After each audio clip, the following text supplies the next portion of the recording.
Welcome to Fitness by Feel. Let nature guide you. Okay, today we're going to do a little bit of mobility for your pelvic area, for your hips. We are going to start with 90-90s with a lift, okay? So, your traditional 90-90, okay? Knees at 90 degrees, 90-90s, okay?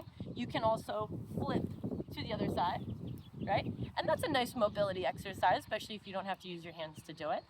But what if we were to add a squeeze or a lift and slowly lower back down, okay? Let me scoot back. Okay, so I'm at 90-90.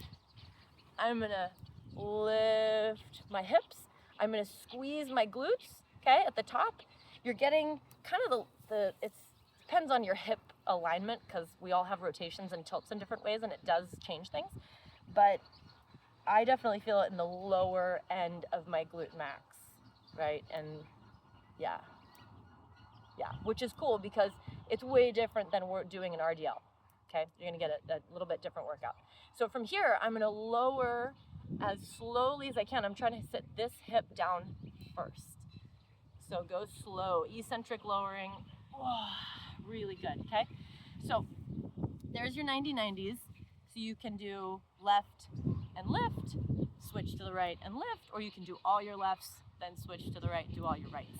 Listen to your body. I'm not gonna give you reps, I'm not gonna give you numbers of sets because I want you to tune into your body, how you are feeling.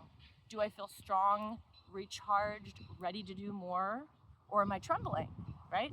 When else do we tremble? When we're afraid? When we're cold? I think that might be a signal to my body that I ought to back off just a little bit, right? So,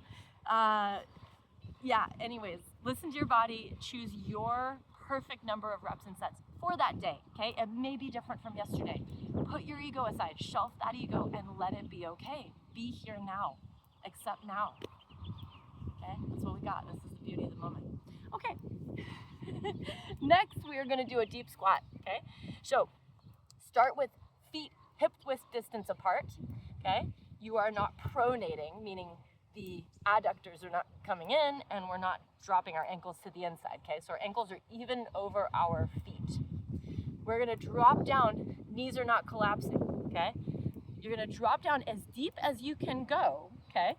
The feet are still straight, the knees are still open, my hips are still open, okay? And I'm gonna do this from the side so you can see it better. I am also sitting up straight. I'm not rounded like this, okay? Now it's great that you could get into a squat this deep with a rounded back. Okay, good job with your hip flexor. But if you were to extend through your thoracic spine, can you still keep the deep squat, okay? Or do your knees want to collapse? Or do you fall backward, right?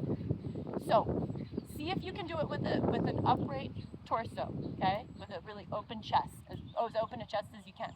From here, if you want to progress this or do something a little extra, you can either push your knees open wide,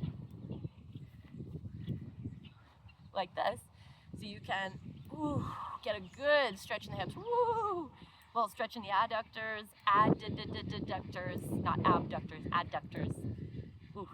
Or you could do this, inhale, and as you exhale, thoracic rotation. And inhale.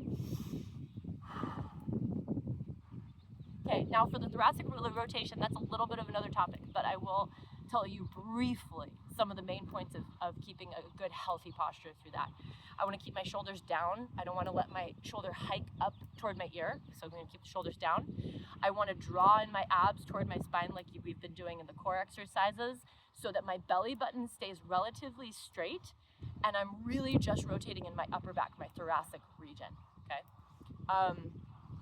Definitely use the exhale, okay? That will also help you draw your abs toward the spine, protect the spine.